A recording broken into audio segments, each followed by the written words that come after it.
Life's a coat of many colors. It is never black and white. Can't have one without the other. The dark without the light. In the summer we were lovers. With the flame our hearts would burn. A flame the autumn would smother and leave this heart to yearn forever blue, forever blue.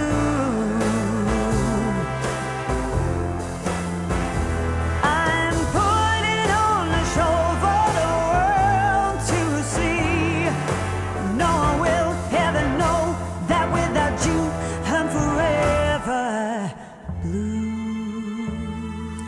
What's up, Dog Waters family? It's your boy Dog Waters checking in with you guys with another episode of Out of Left Field. As you guys know, and if you've been around, you know what Out of Left Field is, so I don't think I need to go into the explanation. If you don't know what it is, go back to the last one. I give you a very accurate explanation of what Out of Left Field is. And with that said, I want to get started telling you guys a couple of stories that are new. I've been holding conversations with this gentleman, I would say probably about 3 weeks now, who's a trucker.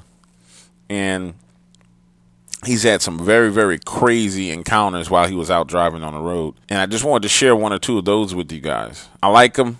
I believe him.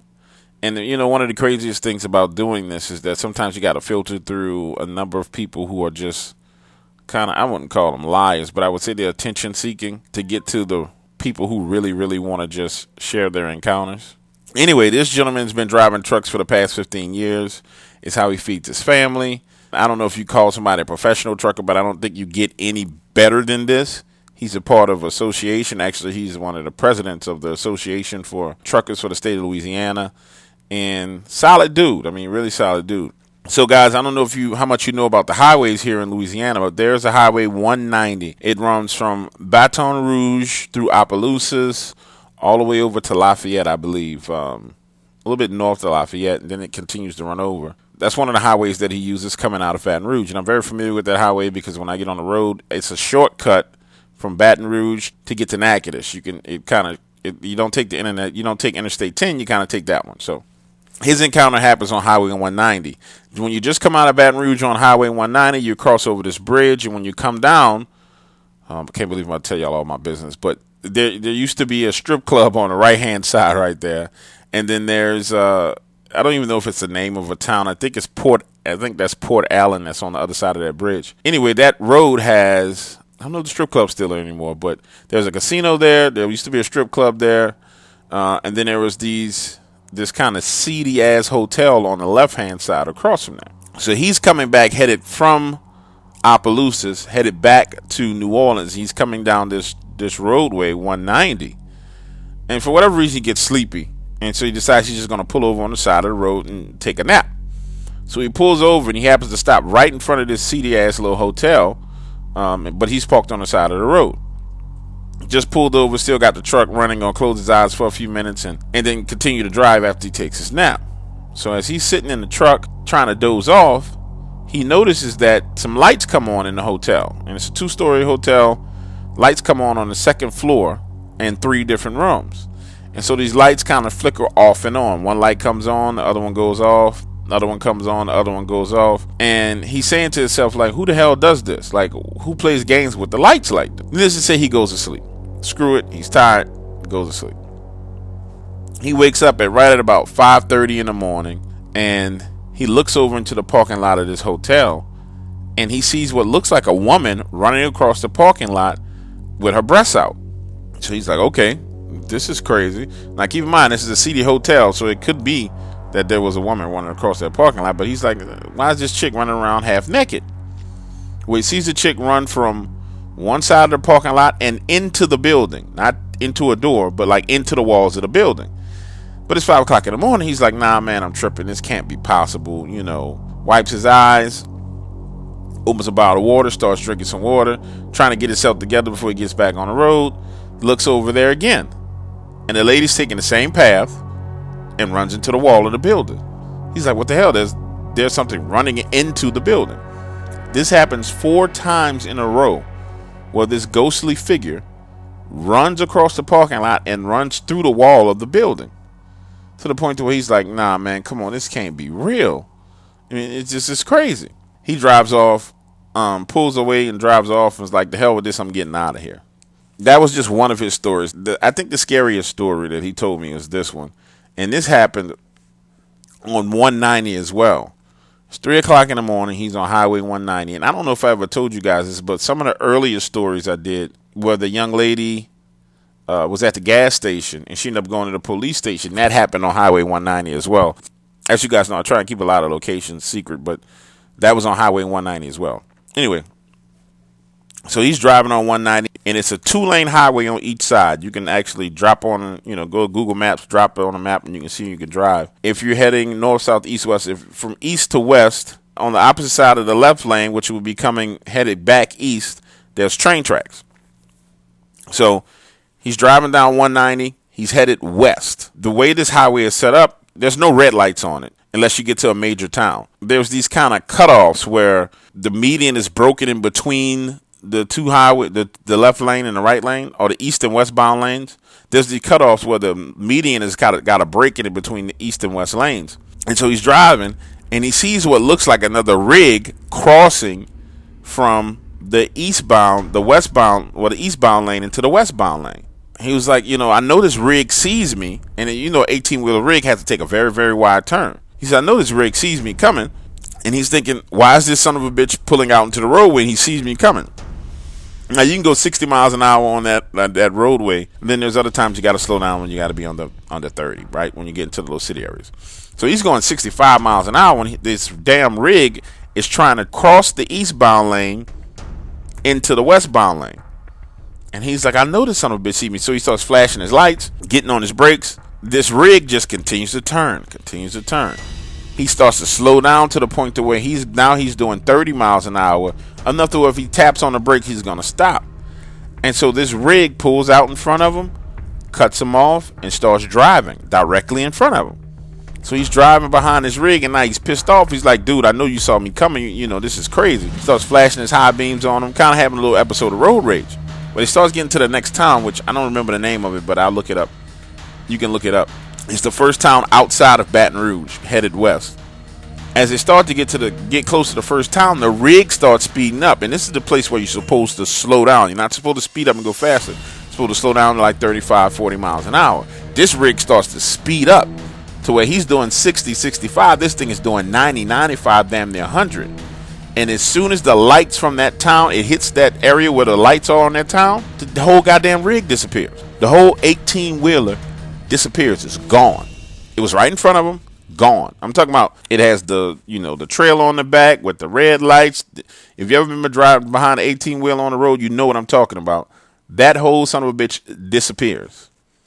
So now he pulls over. He's like, I gotta be hallucinating. Something's wrong with me, man. Something's got to be wrong with me. He pulls over, gets out, puts water on his face, and he stands on the side of the road trying to figure out, did I really see what I just saw? And indeed, that's not the first story I've heard about this ghost 18-wheeler that's on the roadway.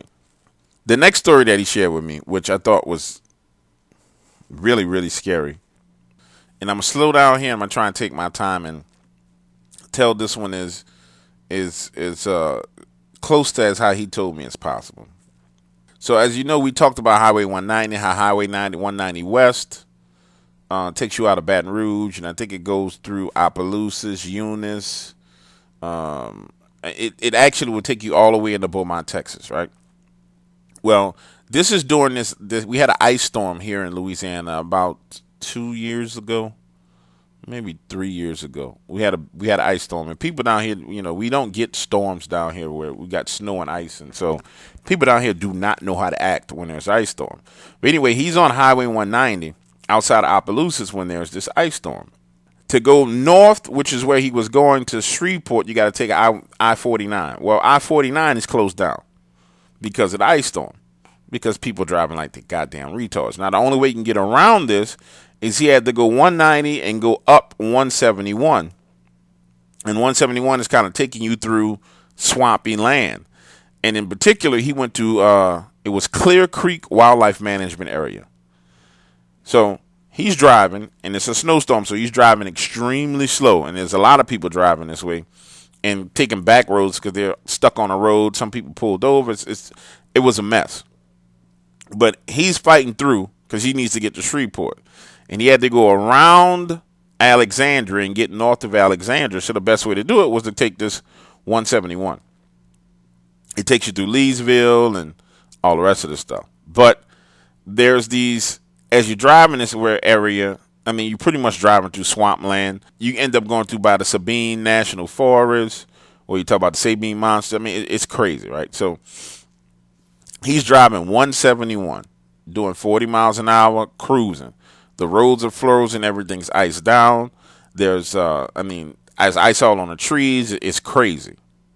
And as he's driving, he explained to me as, it's not like a snowstorm where there's this whiteout, but because the ground is so frozen, if you have your high beams on, the light reflects off the ice, and it just lights up everything. So everything is very, very bright around him because the light from his headlights are reflecting on everything. So as he's driving down this roadway, he sees this dark figure walking on the side of the road. And he's like, okay, who the hell walks around in an ice storm? Like, what's this about? But he can't speed up. He can't do anything else because he's an 18-wheeler. He slipped. If he speeds up too much and peels out, he'll have a problem. So he's driving. He drives past this dark figure on the road. He was too afraid to even try and really look to make eye contact, anything. It didn't seem like it had arms. It had legs, but he said it didn't seem like it had arms. He said, imagine somebody walking in a dark cloak is what it looked like. He gets right outside of Leedsville, and he sees it again. The same dark figure on the side of the road. And he's like, wait, I just passed this thing up 30 miles back. He gets outside of this little place called Hornbeck. Sees it again. And he's like, this is weird. This is fucking nuts. I shouldn't be seeing whatever this is. Now, when he gets to the next town, which is called Manny, which is where he's going to cut off and make his right and get back because he's already passed up Alexandria. He's going to take a right and go back over to I-49. He doesn't see anything. He takes this little stretch of road from Manny all the way over to I-49. Right when he's about to get on I-49, he sees it again, but this time it's standing in the middle of the roadway. He sees it again, but this time it's standing in the middle of the roadway. And what he noted was, he was like, man, he said, driving trucks, a lot of strange shit happens. He said most of the strangest things happen at crossroads. And he was like, I was pulling up to a crossroad. He said, this is where I saw this figure standing in the road. And so he starts to slow down. He's got his high beams on at this point in time. It's a hooded figure in all black.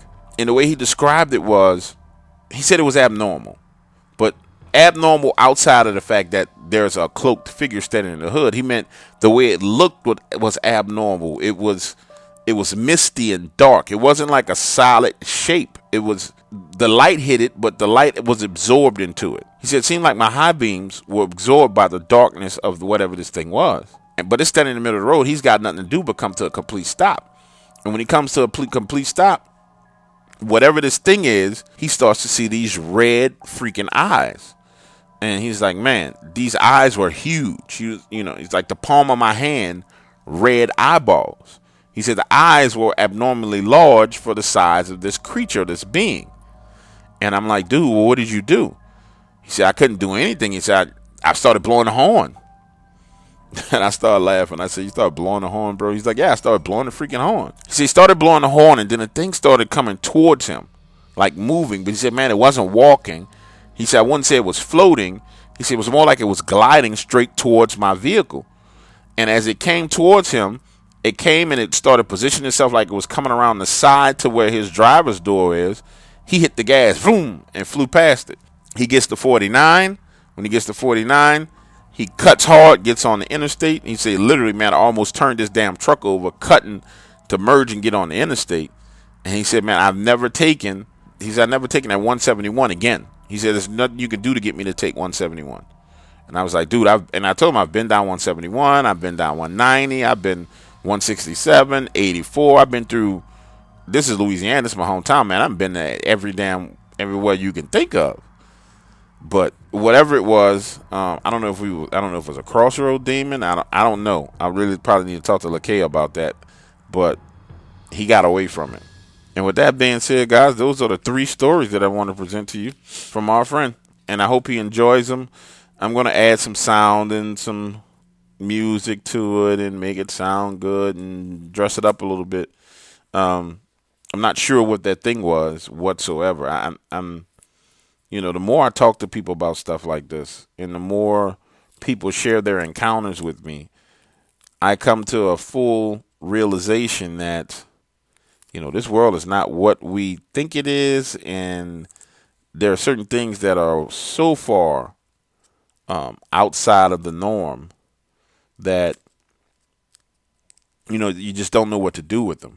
You really don't. You really don't know what to do with them. I'm going to do something different, guys. There are some stories that I get from people that I am not too sure of. And so typically what I do when I get a story from a person that I'm not 100% convinced about, I just discard it. And what I mean by discard it, I just file it away in my brain as I don't know, I don't want to put that out. I think what I'm going to start doing as well is doing some true or false stories. I don't know how I'm going to quite phrase it, but you guys will know that these are stories that, you know what, it's going to be called You Decide. It'll be stories that you decide if it's the truth or not. Some of the stories have some points that make sense, but then the person just jumps out the window with the shit. And I'm like, nah, dude, that just doesn't make, you just went too far, right? So we'll do a set of stories called You Decide, where you get to decide, for yourself. You decide for yourself what you think about it. I've been investing some mental energy into that concept of, who am I to decide what you guys really hear? And who am I really to judge these things? I think that kind of comes from when I did my interview with Howard Hughes and the conversation Howard Hughes and I had after the interview. He was like, man, maybe some of those stories you should just tell, and then let other people decide. But then there's this thing where I really try and make sure I give you guys the best true stories. And I don't want anybody to use that against me from a credibility standpoint, where someone can say, oh, Doug Waters is not credible because he put out this type of story. And as you guys know, I got haters. I got haters upon haters upon haters, which I love you haters because you guys are great. You're awesome. You keep me motivated. So I don't know. I'm going to figure out how to do it. But with that said, that is it for Inside Baseball. I'll catch you guys later.